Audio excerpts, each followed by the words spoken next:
Merci de nous rejoindre. Vous êtes bien dans votre magazine Entrepreneur. Ce matin, on parle de comment redéfinir l'entrepreneuriat. Pour ça, je suis accompagnée de Monsieur Achille Combat, qui est membre fondateur de Hope Bank Academy, qui est avec nous pour nous parler un petit peu de l'entrepreneuriat. Et tout à l'heure, on parlait de la jeunesse pressée, la jeunesse pressée de conquérir le monde. Ça aussi, c'est, comme vous dites, il faut... certes, il faut fixer, garder son objectif et tout, mais en tant qu'entrepreneur, c'est vrai qu'on ne gagne pas tout de suite de l'argent, quoi. C'est-à-dire, on ne se paye pas tout de suite non plus un salaire. Je pense que tout part vraiment de l'information qui circule. Et je pense que le défi de la jeunesse dans cette ère digitale, c'est qu'ils ont accès à des milliards d'informations à la minute, à la seconde. D'accord? Et voilà pourquoi nous, dans notre partenariat avec Google, on couvre Google Workspace et Google Cloud dans les pays, les nations francophones. Nous avons choisi vraiment utiliser les outils technologiques pour aider cette jeunesse-là. Bien. Et je fais l'effort, ok? Je fais l'effort pour que les gens ne pensent pas, quand nous parlons d'argent, l'argent n'est pas important. L'argent, nous le disons, nous, dans notre communauté, c'est comme le sang dans notre corps, d'accord? Nous avons besoin de ce sang-là pour la distribution des nutriments à tous les organes, toutes les parties prenantes dans l'écosystème du corps. Donc, l'argent, c'est le sang pour une économie. L'argent permet donc la circulation des biens et services, quelle que soit sa nature. Bien. Quand un entrepreneur trouve une solution et apporte une valeur ajoutée, c'est normal d'être compensé pour ça.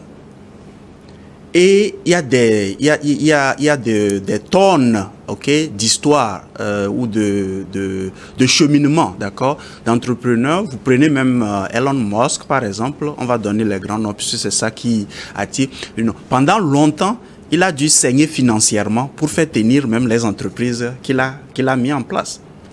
Alors, un entrepreneur, si nous nous mettons d'accord sur l'étymologie du mot, ça veut dire qu'il fonctionne, ou bien être humain entrepreneur, il fonctionne toujours à rencontrer des problèmes et à voir quelles solutions trouver. Maintenant, ces solutions, une fois trouvées, il faut s'arranger pour s'entourer aussi des personnes qui s'y connaissent pour donc pérenniser l'activité. Alors, quand vous vous entourez de ces personnes-là, c'est là où votre valeur ajoutée vous permet d'aller peut-être à un autre problème et trouver maintenant aussi une autre solution. Et si nécessaire, garder tout, peut-être dans la même entreprise ou avoir une autre entreprise, dépendamment de la juridiction, de la fiscalité, de la comptabilité, tout ça là entre en jeu. Alors, donc, avec même déjà les trois que je viens de citer, c'est normal qu'un entrepreneur qui a trouvé une solution, il n'est pas juriste, il n'est pas comptable. Il n'est pas fiscaliste. Il n'est pas tout ce qu'on peut mettre. Donc, le bon entrepreneur, entre griffes, doit pouvoir avoir à l'état d'esprit de s'entourer de ces personnes importantes pour maintenant garder une pérennité donc, dans la solution qu'elle a trouvée. Donc, à votre question, on a parlé d'argent. Je pense que quand je parlais un peu de l'accès à l'information aujourd'hui des jeunes, il leur revient de discerner sur les informations qu'ils reçoivent ou qu'elles reçoivent. Discerner parce que le bien et le mal vont toujours coexister. Oui. Donc, le bien et le mal utilisent les mêmes outils. Alors, ceux qui sont en train d'intoxiquer ou bien de dénaturer en fait ce que l'entrepreneuriat devait être, ils ont leur agenda. Nous, on ne va pas se concentrer sur leur agenda.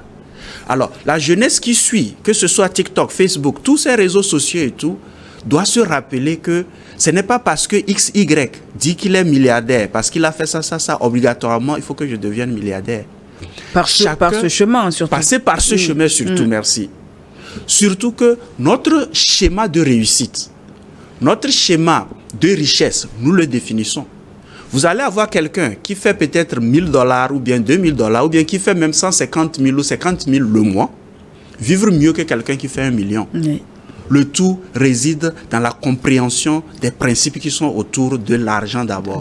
Et quand on comprend que l'argent est un outil qui est censé servir à la circulation des biens et services, on ne se dénature pas dans qui on est.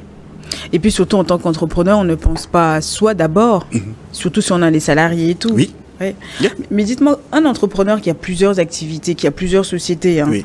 comment il arrive à être productif? Ça, c'est vraiment une bonne question parce que l'entrepreneur, à la définition sur laquelle nous sommes, est appelé juste à trouver beaucoup de solutions. Maintenant, comment faire pérenniser la chose? C'est là où la science et l'art de construire des entreprises pérennes intervient. Donc, l'entrepreneur qui arrive à être productif avec plusieurs sociétés, la solution derrière, c'est parce que ce n'est pas lui qui est en train en fait de gérer ces sociétés-là. Les collaborateurs. Ils collaborent. Ouais. Merci. Voilà pourquoi dans notre modèle Kobier, le KO, c'est la collaboration. Si l'entrepreneur ne comprend pas la puissance de la collaboration déjà dans le corps, ça c'est un principe, hein, personne ne peut changer ça. Et quand on regarde la nature collabore aussi. Donc c'est la collaboration qui reste le mot-clé pour que quelqu'un puisse être productif. Aujourd'hui, je suis là ici, peut-être on va passer quelques minutes et tout. Pendant que je suis en train de travailler avec vous ici pour apporter ces semences-là ou bien pour apporter cette éducation, cette information, j'ai toute une équipe aussi qui m'accompagne, qui fait le travail. Derrière. Voilà pourquoi je n'aime pas trop, moi personnellement, je ne serais rien si tous ces collaborateurs n'existaient pas. Et je tiens à les remercier. Il faut le reconnaître surtout. Merci. Et c'est pas tout le monde. Hein. C'est pas tout le monde, exactement. Et c'est important. Donc, productif, entrepreneur productif avec beaucoup de solutions, d'accord, ça ne marchera que s'il comprend la puissance de la collaboration. Et maintenant, dans la collaboration vient le partage. Ouais. Parce que la retombée de ces valeurs-là doit être partagée. C'est ça. Et notre corps humain est encore un bon exemple de la puissance du principe de partage, dont nous parlons beaucoup dans notre communauté Hope Bank Academy. Parce que c'est vrai qu'en tant que chef d'entreprise, c'est vrai qu'on est en tête, mais il y a tout le monde, tous les collaborateurs. Et souvent, les gens, c'est eux qui se mettent plus en avant que leurs collaborateurs, malheureusement. Oui, oui. Vous touchez à un point, les collaborateurs, quand vous vous entourez des bons collaborateurs, et c'est là où nous investissons beaucoup avec la jeunesse, on va sûrement en parler. Quand vous vous tournez des bons collaborateurs, votre idée, votre solution initiale, elle est relayée par eux. Alors, quand vous prenez le logo de la société Apple, la pomme de terre croquée de côté, c'est un employé, c'est un collaborateur qui est venu avec l'idée. Oui, voilà. Ce n'est pas le créateur qui est venu avec l'idée. Aujourd'hui, quand vous regardez même notre logo, moi j'ai eu la semence, j'ai eu l'idée et tout, mais c'est un collaborateur qui a développé en fait ce logo-là, parce qu'il a compris, il épouse la chose et Maintenant le logo est vu, peut-être c'est moi on voit sur les médias et tout, mais c'est toute une équipe derrière. Qu'on ne peut pas négliger. Il faut les valoriser. Hein. Et les valoriser, oui. Surtout. Mais par exemple, on parle comment choisir les bons collaborateurs, justement. C'est pas facile. Hein. C'est pas facile, effectivement. Un tel vient, oui, j'épouse l'idée, mais derrière, ça dure pas, au fait. Yeah. C'est une réalité un peu plus compliquée dans nos pays, à cause de l'état d'esprit, déjà de ce pool de collaborateurs-là. Et je dis toujours, l'état d'esprit, c'est un cumul de croyances. C'est quoi une croyance? Si aujourd'hui, notre jeunesse croit fermement que c'est l'aide au développement qui va développer l'Afrique, d'accord? C'est une croyance. Ça va concevoir en fait l'état d'esprit qu'ils auront. Ou bien quelqu'un qui pense que non, moi j'ai pas besoin d'étudier, tout ce que j'ai, ça me suffit. C'est sa croyance. Oui. C'est un peu plus difficile dans nos États parce que cet état d'esprit, ces différentes croyances rendent la chose plus difficile. Voilà pourquoi nous, dans nos communautés, nous parlons plus de pères et mères d'entreprise. Parce que nous sommes amenés carrément à rééduquer vraiment les collaborateurs qui se retrouvent et qui viennent vers nous pour donc reformater en fait ces croyances-là. Alors, à votre question, pour nous, dans nos communautés, nous commençons vraiment et nous nous investissons beaucoup dans le mode opératoire naturel de la personne. Alors, si je cherche une secrétaire qui doit être, on voit souvent les descriptions aux responsabilités et tout, nous jugeons qu'avant de lancer quelqu'un même dans le côté compétence, dans le côté aptitude de la chose, il faut comprendre comment est-ce que la personne, de façon naturelle, Et ce que je dis naturel, nous naissons avec, nous mourons avec. Comment sa partie conative de son être fonctionne. Parce que c'est ça qui détermine beaucoup comment quelqu'un va approcher la résolution d'un problème. De façon naturelle et sans stress. Ça vient automatiquement. La personne n'a pas besoin de réfléchir. Et c'est intuitif. Alors, à notre niveau, pour faire la différence, nous commençons toujours par là. Tous nos collaborateurs, à moins que peut-être ce soit un stagiaire, comprend son mode opératoire naturel. Et ça demande, nous nous appuyons sur la technologie, les algorithmes, pour donc les aider à découvrir cela. Maintenant, c'est un cheminement de vie. Ce n'est pas un truc où il faut aller à un atelier un jour et penser que c'est fait. Ça, Ou lire un rapport et penser que c'est fait. Non, c'est un cheminement de vie. Donc, voilà comment nous, pour détecter les collaborateurs, nous nous concentrons d'abord sur ce dont ils sont nés avec comme talent. Sur la personne. Sur la personne. Avant le côté intellectuel, académique et tout ça là, la personne elle-même. Est-ce qu'elle va bien tenir dans le poste? Maintenant, durant le cheminement avec le collaborateur, nous avons toujours aussi des outils où nous les aidons à voir est-ce que le poste lui-même n'est pas contradictoire, ne vient pas en conflit, parce que c'est là où le stress naît. Et le stress est la pire maladie dans le monde du travail aujourd'hui. Dans le monde même. Dans le monde, merci. Alors donc, nous nous assurons, à travers toujours des algorithmes, comment est-ce que son évolution va. Parce que nous naissons, les forces innées, elles sont innées, hein, personne ne peut nous les prendre. Oui. Mais les forces externes qui viennent perturber ces forces innées-là, elles sont temporaires. Elles peuvent venir à plusieurs reprises durant le cheminement professionnel ou personnel de la personne, d'accord? Donc, nous nous concentrons là-dessus. Et ensuite, nous utilisons toujours des algorithmes pour voir est-ce que les responsables ou bien les cadres qui sont censés, qu'est-ce que ces cadres-là attendent de la force conative, de la force innée de la personne. Donc, vous comprenez que tout ce que je viens de citer, ça ne va pas se passer en 1 an, 2 ans. Donc, c'est continu. Et on reste consistant. Voilà comment nous faisons l'effort pour trouver les collaborateurs qu'il faut là où il faut. Absolument. Vous êtes également auteur de 2 ouvrages, hein, Connectez vos clients, hein, et le second, c'est Différencier vos clients. Donc, pouvez nous en parler, s'il vous plaît? Et à qui vous vous adressez, justement? À qui s'adressent ces bouquins? En fait, les 2 ouvrages, c'est une inspiration des expériences que nous avons eues avec nos clients ici. Et la version anglaise aussi, c'est par rapport aux expériences que nous avons eues avec les clients en Amérique du Nord. Elle s'adresse en fait à toute audience qui s'intéresse à ce monde de l'entrepreneuriat. Oui. À la redéfinition que nous avons partagée aujourd'hui. Oui. D'accord. Alors, le tout premier, différencier votre entreprise, vous pouvez remplacer différencier votre être, par exemple. Les mêmes principes qui sont dans l'ouvrage vont servir. Alors, différencier votre entreprise, l'élément clé ou l'étape clé que je vais partager ici avec l'audience, c'est la matrice de l'innovation. D'accord? Je dis toujours que l'innovation technologique ou l'innovation que nous apportons ne fait que suivre l'évolution humaine. D'accord? L'homme du Cro-Magnon ne pouvait découvrir que ce qu'il pouvait découvrir à son ère. Aujourd'hui, à l'ère digitale aussi, nous ne pouvons innover qu'avec aussi ce que nous avons. Donc, innovation technologique, c'est juste l'évolution aussi humaine. Alors, la matrice de l'innovation permet à tout entrepreneur, que ce soit dans sa vie personnelle ou professionnelle ou d'entreprise, de toujours se demander comment est-ce que je pourrais mieux aider mon audience. C'est là où les nouvelles idées sortent. Soit elles peuvent venir de celui qui a initié l'activité ou bien des collaborateurs, si vous avez effectivement les bons collaborateurs. Oui. Voilà pourquoi nous invitons à cette phase-là de la matrice de l'innovation dans la différenciation de l'entreprise. C'est là où la différence se crée. Le second ouvrage, Connecté avec vos clients, se focalise vraiment aussi sur les principes humains qui font de nous qui nous sommes.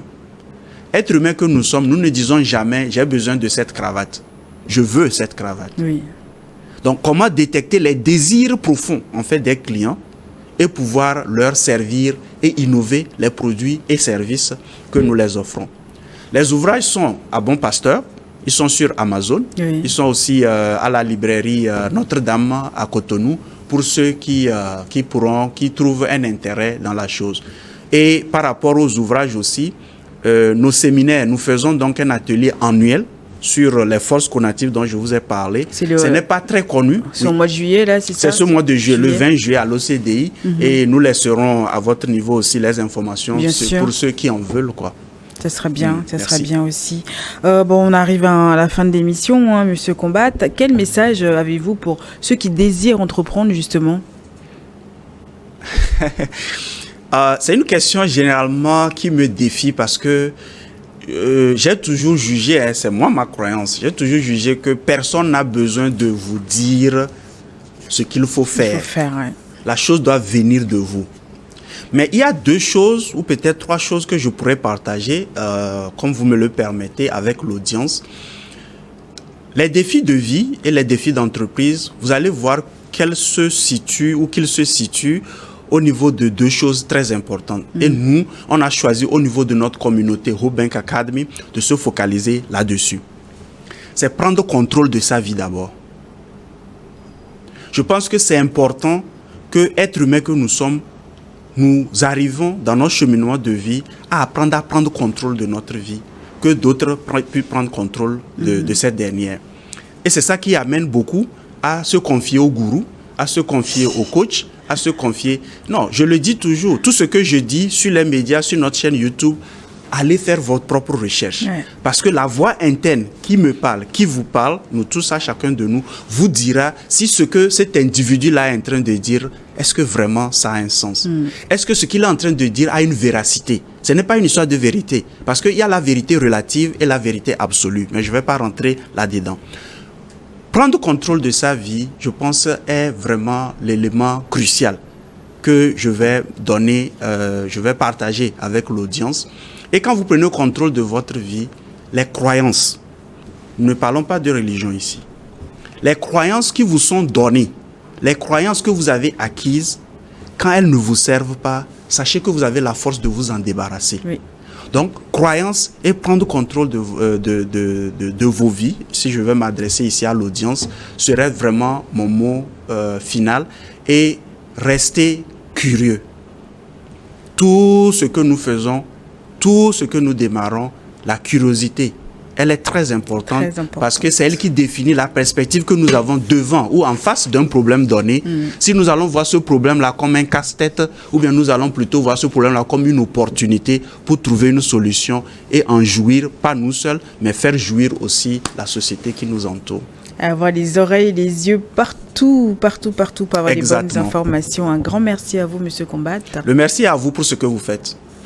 Puis je rappelle que vous êtes membre fondateur de Hope Bank Academy. Puis merci d'être passé sur ce plateau. C'est vrai que le temps est assez court parce qu'on avait encore pas mal de choses à dire aussi.